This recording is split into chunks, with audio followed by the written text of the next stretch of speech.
All right, good evening, everyone, and welcome to our weekly Torah studies class for the Torah portion of Noach.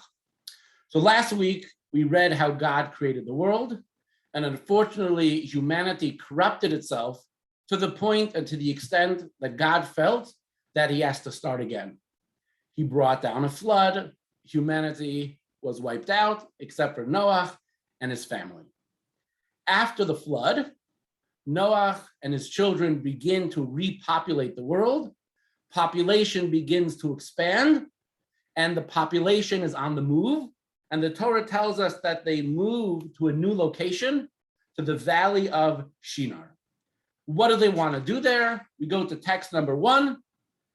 And they said to one another, "Come, let us make bricks and fire them thoroughly." So the bricks were to them for stones, and the clay was to them for mortar. And they said, "Come, let us build ourselves a city and a tower with its top in the heavens, and let us make ourselves a name, lest we be scattered upon the face of the entire earth." So the Torah tells us that this group of people embarks on a construction project. They have new technology. They have discovered how to make bricks. This is a new tool that they're going to utilize to advance civilization, to further the progress of mankind. What is the purpose of them building this project? They want to make a name for themselves, lest we be scattered upon the face of the entire earth. They want to preserve humanity. They want to strengthen humanity. Therefore, they use this new technology which they have developed of bricks in order to embark on this massive construction project, the goal being to preserve humanity. How does God feel about it? The Torah tells us that God is not impressed at all, doesn't like it. And the Torah continues, "Come, let us descend and confuse their language so that one will not understand the language of his companion." And God scattered them from there upon the face of the entire earth, and they ceased building the city. God closes the construction site. The Torah tells us that at this point in time, multiple languages were introduced into civilization. This caused and resulted in various divisions, people moving to separate territories that had in common their own language. The question, of course, is what exactly is the problem? Why was the Tower of Babel a bad thing? When you look at the way the story is recorded in the Torah, on a cursory glance, you could almost argue that it's something positive that's taking place. All of humanity was wiped out, was destroyed in a massive flood. People are rebuilding. They're regrouping. They're trying to thrive. They're trying to resettle the land. They're trying to build up the land. Sounds wonderful. Sounds fantastic. They want to further society along. What exactly is the issue? The story of Babel seems to be a story of making progress. What is wrong with the progress? Now, the fact that God does not approve, this might strike you as similar to the approach of, why are you trying to do something? Are you God? God is the one who creates. God is the one who builds. God is the one who makes. Who are you? You're just a simple human being. Your role within creation is supposed to be more passive. So what does God want from us? Does God want us to build? Does God want us to construct? Does God want us to develop the earth to further society? Or does God want us to play a more passive role in history? In order to shed light on this whole incident, we're going to go to the Zohar, right? The Zohar is the foundational book of Kabbalah, and it has a fascinating comment based on a verse that we read earlier in this week's Torah portion. In the 600th year of the 6th millennium, the supernal gates of wisdom will be opened, and also the well springs of wisdom below. This will prepare the world for the 7th millennium, like a person who prepares himself on Friday for Shabbos. As the sun begins to wane, so it will be here. This is alluded to in the verse, in the 600th year of Noah's life, all the fountains of the great deep were broken up, and the windows of heaven were opened. So let's try to break down this text a little bit. This text was authored by Rabbi Shimon Bar Yochai. Rabbi Shimon Bar Yochai lived in the 2nd century of the Common Era, one of the most prominent sages of the Mishnah, again, a little after the time where the second Beis Hamikdash was destroyed. And he makes a prediction. He makes a prediction based on a verse in this week's Torah portion that in approximately the year 1840, the gates of wisdom will open. The gates of wisdom that is below and the gates of wisdom that is above are going to explode. What is he talking about? What does this mean? The Rebbe understood this to mean, what is the gates of wisdom below? This is secular knowledge, secular wisdom, science, culminating in the Industrial Revolution, with which we benefit from today. This is what the gates of the wisdom below mean. What do the gates of the wisdom above mean? This refers to the development of the Hasidic movement. Now let's break this down a little bit. There really is not that much difference in the way that a peasant lived in the year 200, the year 900, or even in the year 1800. There was really not that much that separated their lives on a practical level. Comes along the Industrial Revolution, right? The 1800s appear on the scene. There is an explosion of technology. Change starts happening rapidly. And the life that people are living from the 1800s and on, it is incomprehensible. It's unthinkable. A person from 200 years before, 300 years before, 500 years before, they could not possibly imagine that these changes are taking place, and they're taking place at a breakneck speed. Here are just a few of the things that took place. Again, the wellsprings of wisdom below. The Industrial Revolution was a veritable explosion of innovation. The battery, 1800. Steam locomotive, 1814. Matches, 1826. Sewing machine, 1830. Mechanical calculator, 1835. A glider, 1854. Traffic lights, 1868. Motorcycle, 1885. There's a phenomenal website that documents 30 technological innovations that took place in the 1800s that changed the world.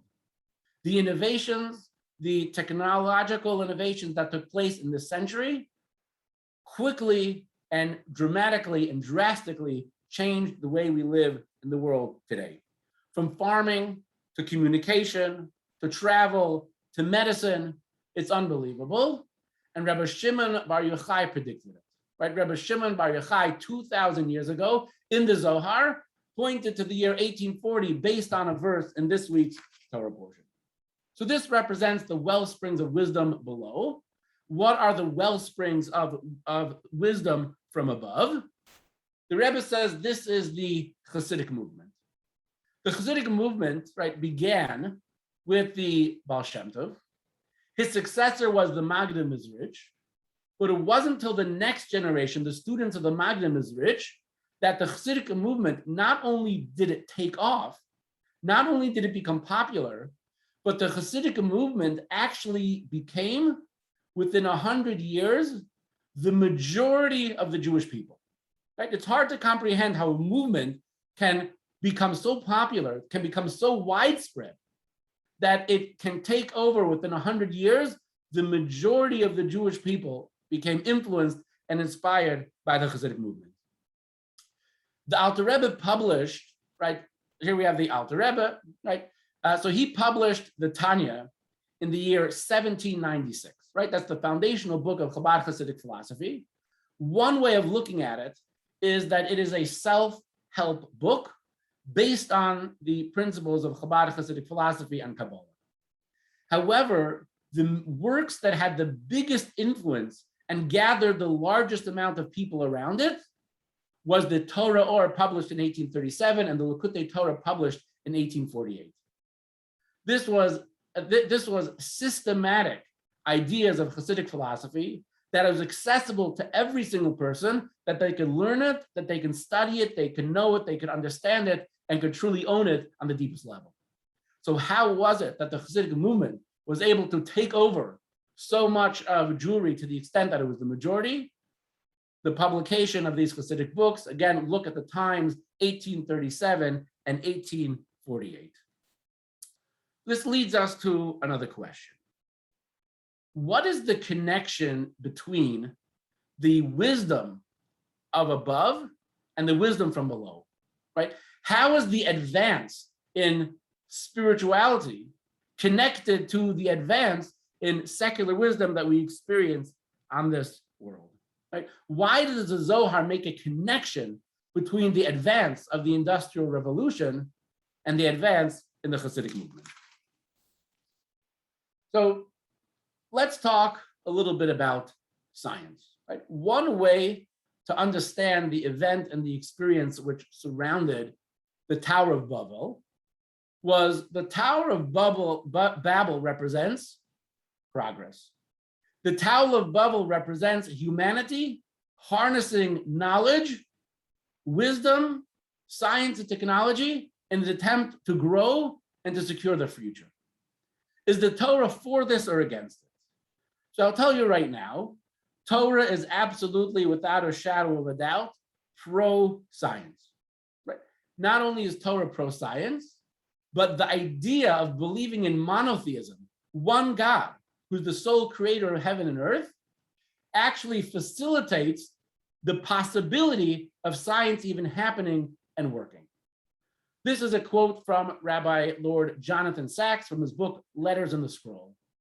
He writes, the account of creation in the first chapter of Genesis is stunningly original, quite unlike any other in antiquity. There are no contending forces, no battles of the gods, no capricious spirits. God speaks and the universe comes into being. God is not in nature, but above it, transcending it and ordering it according to his word. Nature has no will or set of wills of its own. This was an immense intellectual leap. If God created the world, then it is in principle intelligible. Before the Torah was given, the pagan idea of religion, spirituality, of creation, there were competing gods, there were competing forces. Nothing was working in harmony. There was no unity anywhere. There was simply no way to pursue science. Science was a waste of time because you could not gather information, because the information at the end of the day was meaningless because there was no coherent singular system. Rabbi Sacks explains the idea of one creator, a world being created in intelligence that is a reflection of that divine unity, means there's a plan. That means you could actually study it and you could understand it. You could figure it out. You could harness it, you could use it, and you could apply it. Because in principle, creation is knowable, it's intelligible, because it was created by one God. Because of that, within history, some of the greatest rabbis were also fabulous scientists and were masters of secular wisdom. It was not viewed in any way, shape, or form to be some type of contradiction to religion. It wasn't the antithesis of the religion. It was in perfect harmony. The Rambam, the Ibn Ezra, the Abarbanel, even the Vilna Gaon and the Alter Rebbe, right, expressed and displayed tremendous knowledge and awareness of the latest advances in science and technology. Not only that, they viewed the more that you know about science and technology, the more you're going to love God. The more you know and understand and appreciate about the nature of the world, the more you're going to appreciate the wisdom, the brilliance, the godliness that we are literally surrounded by 24/7. The more you know, ultimately it's going to lead to greater and greater love for Hashem. So Judaism is absolutely pro-science. But it's not just that Judaism is pro-science. Judaism actually mandates and obligates the study of science, because there are so many elements of Torah that it is simply impossible to know how to do, how to observe it, without being familiar with a lot of secular knowledge and scientific information. One classic example is astronomy, the knowledge of making a calendar. Without knowledge of astronomy, there's simply no way to do it. You're not going to find astronomy in the Chumash, right? You're not going to find astronomy in the book of Vayikra, Leviticus. It's not going to be there, right? This is a conversation that took place in the Talmud. Text number 6 here from the Rambam. He writes, there is a difference of opinion among the sages of Israel concerning the length of a solar year. Some sages, the opinion of Shmuel, maintain that it is 365 days and 1/4 of a day, which is 6 hours. Others, the opinion of Rav Ada, maintain that it is slightly less than that figure. There's also a difference of opinion among the wise men of Greece and Persia concerning this matter.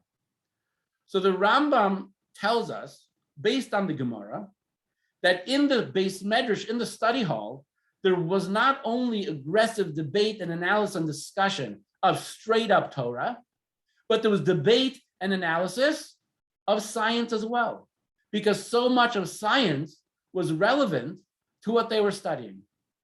So it wasn't just a conversation amongst the Talmudic sages, but they knew what the Greek scientists had to say, they knew what the Persian scientists had to say, and they argued it back and forth in an attempt and in order to apply it to the Torah so we could live as Jews to the best way that we can.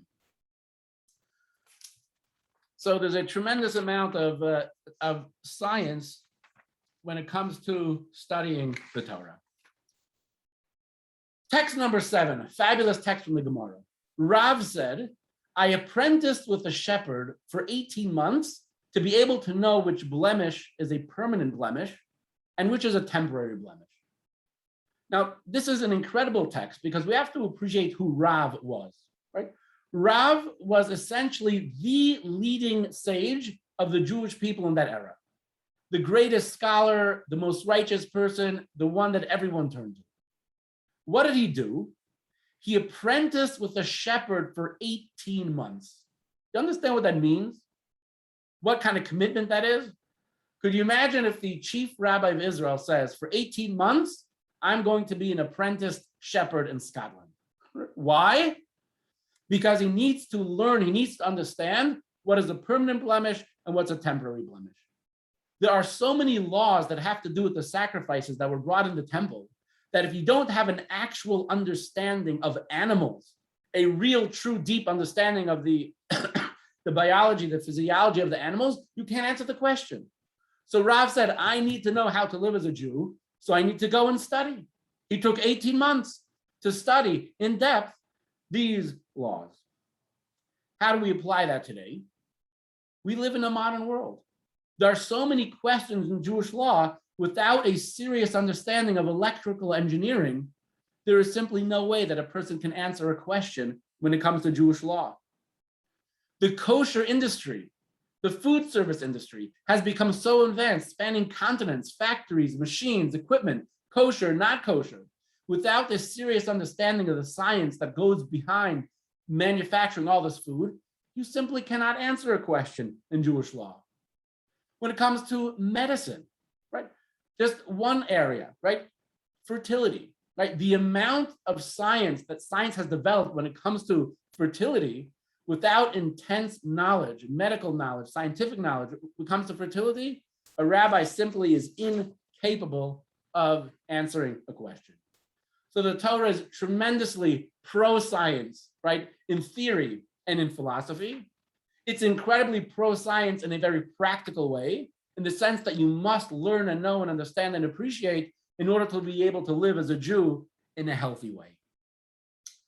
The Torah absolutely allows a person to study secular knowledge, wisdom, in order to pursue a career, in order to make a living. And the Jewish law says that if you are not doing something productive at the moment, right? If you're not able to study Torah at that point, study something that's smart, that's knowledgeable, that's going to help you, that's going to give you information. Much better to read a science book than it is to read a comic book, right? Torah is not big into wasting time. So thus far, we have demonstrated that the Torah is pro-science. However, there are some precautions. What do I mean by precautions? We have to appreciate that we are in a relationship with Hashem. And just like any relationship that we are in, we need safeguards to preserve the sanctity, to preserve the intimacy, to preserve the closeness of that relationship. So for example, you have the relationship between a husband and a wife, right? You have the relationship between men and women. The Torah forbids and prohibits physical contact between a man and a woman who are not married.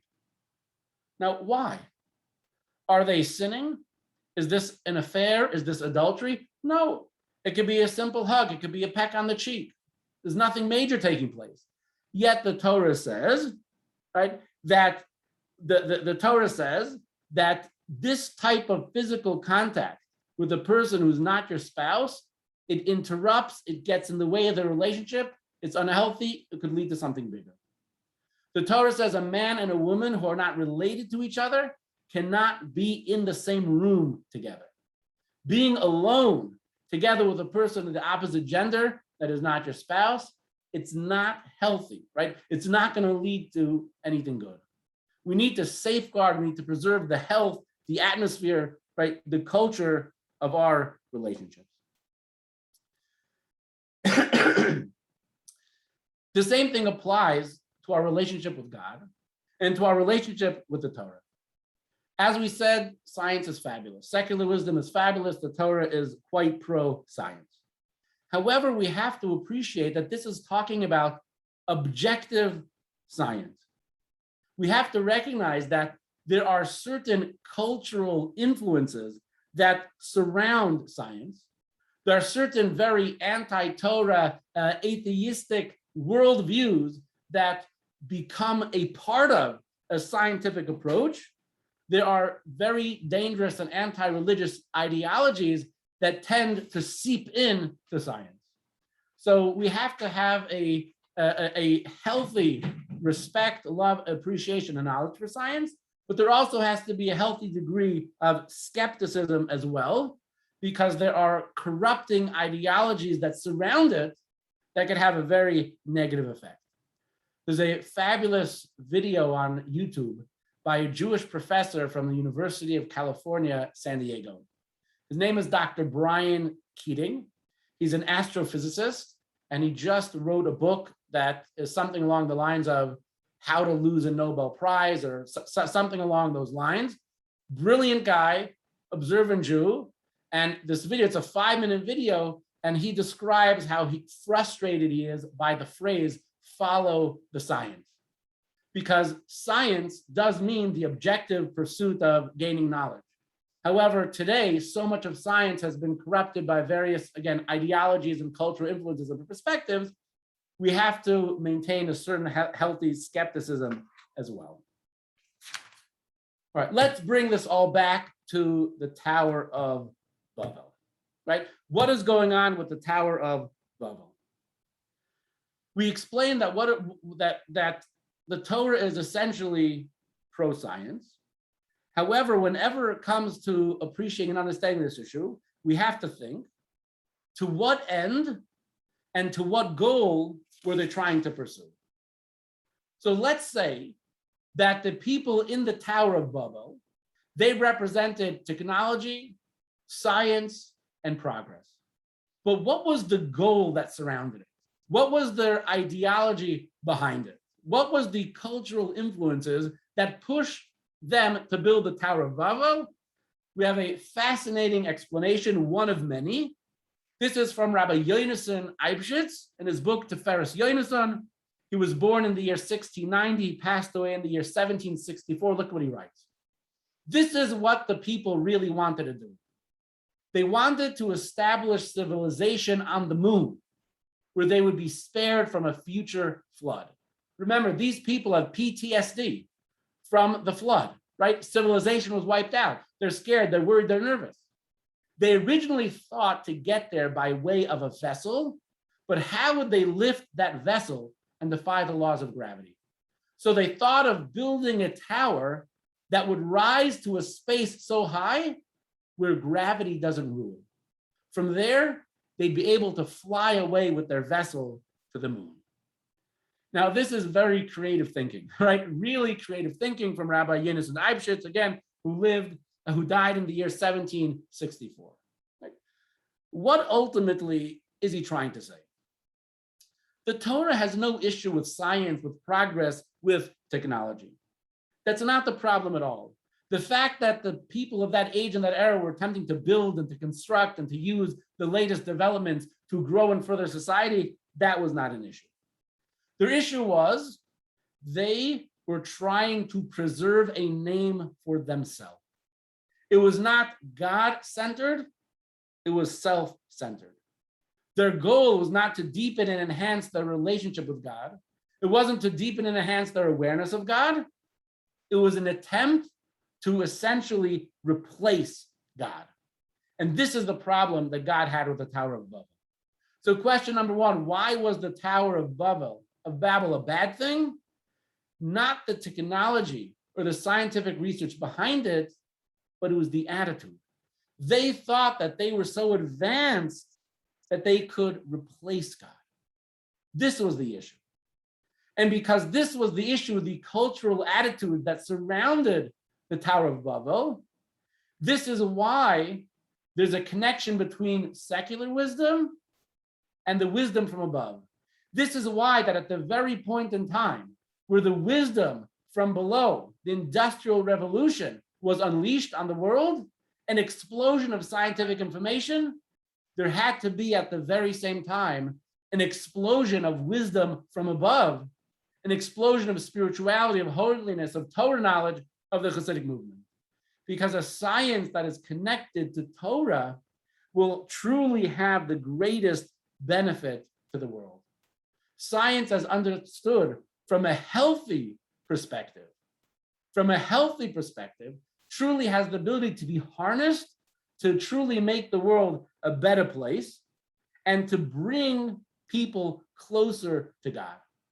Torah can be the most powerful tool to bring people closer to God. One of the ways that the Rebbe looked at this, when the radio became quite popular, right, there was a huge debate in the Jewish community, is it kosher to have a radio in your house, right? A radio broadcasts all kinds of ideas and music that perhaps are foreign to Torah.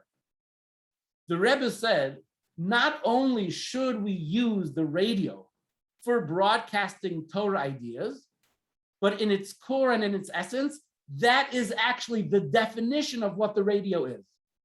It is a tool, it's a machine that we can use to spread the wisdom and the light of the Torah to the entire world. The fact that it has other uses as well, it could broadcast music, it could broadcast news, that's secondary. But from a Torah perspective, technology is there in order for be able to understand the world better, to utilize the world to the best of our ability, and to literally make the world a better place. Right? This is what technology is from a Torah perspective. Through technology and science, we make the world a better place, a more safe place, a holier place, a more advanced place, and ultimately a place that's ready for Mashiach to come. All right, we're just about at a half hour. In a moment, we'll have time for discussion, questions, and answers. Next week on Tuesday, I'm having carpal tunnel surgery in the morning. I'm hoping that it's easy and smooth, and we'll be ready Tuesday night to continue at 7:30 with next week's class, Lawless Leaders versus Moral Mentors. How important is character to being a top dog? All right, I will let you know on Tuesday if there's going to be any changes. Okay, anyone have any questions, comments? The floor is open. Unmute yourself and go for it. I got a question, but it's a big question. All right, I like big questions. Okay, and I don't know that I remember the exact words that you used, but you talked about parts of science that we need to be careful or skeptical about or that are dangerous. I remember exactly what word you used. It's been a long day.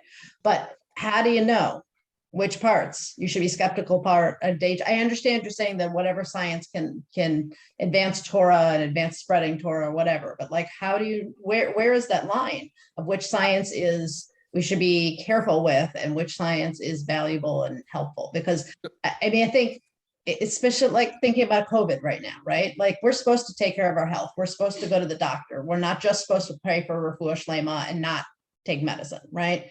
But with vaccines and masks and all that, there's all this debate about science. So where are you saying you would draw that line about what science is good and we should trust and what science you think is dangerous? So that's a great question, Sippy. And perhaps I was not as precise as I should have been. It's not so much that there are certain sections or disciplines or fields of science that should be avoided, because I don't think that's necessarily the case. Science is the objective pursuit of knowledge, information, using the scientific method. What really a person has to look out for is if you have a scientist that is an absolute atheist and has a particular worldview that is completely antithetical towards Torah, that worldview is going to influence the science that the person produces. So a person has to be aware before making a person your teacher, your mentor, that the worldview of that particular person is going to get involved. Now, that doesn't mean that a person can't read, study, or pursue some of the scholarship that that person produces, because the person might be a fabulous scientist and the information is valuable and necessary and usable. It just means that a person has to have their eyes open before they enter into the sea of science, because there is an atmosphere and there's a culture that surrounds some elements of science that is antithetical to Torah and can have a corrupting influence. That is what I'm trying to say. It was kind of a general warning, if that's helpful.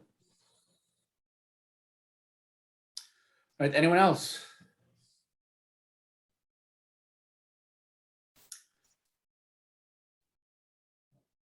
Susan Edelstein, are you trying to unmute yourself? No? Okay, so if anyone, while anyone might be thinking of a question, I'll just share one more comment. If no one has questions, we could sign off. And I always want to hear any comments, criticisms on the style, the method, the way the class went, so it could be improved for future weeks. I know it's 30 minutes of time, cramming in a lot of information. About 1 month before COVID began, Chabad at UWM brought out an incredible speaker. I cannot remember his name. It's like Dr. Rebo. Could be Rebo. I can't remember. I could look it up online. He is a physicist, I believe, at the University of Chicago in Illinois, right? Chabad Chassid, beard, black hat, the whole deal. Brilliant, brilliant physicist. He's been to Milwaukee a few times since then, right? Even during COVID, he spoke in Mequon. And I brought 5-6 guys from the shul. The lecture was supposed to be one of these, 7 o'clock to 8:30 type of things. UWM had to throw us out at like midnight, right? We were riveted, glued to our seats as he went into some of the most incredible principles and ideas in physics and demonstrated how they line up so brilliantly and beautifully with ideas within Judaism and ideas within Kabbalah, right? It was incredible, right? A truly properly credentialed academic scientist from a Torah perspective. It's mind-boggling, right? It's so wonderful, it's beautiful, it's healthy, it enhances your relationship with Hashem, and I loved it, and I would love to bring him to the shul one day in the future. All right, if no one has any more comments, I sincerely hope that next week I'll be ready to go and that the anesthesia will have worn off and we can have a class on Tuesday night. So have a wonderful week. Thank you so much for joining, and I look forward to studying with you again next week. Bye-bye. Thank you.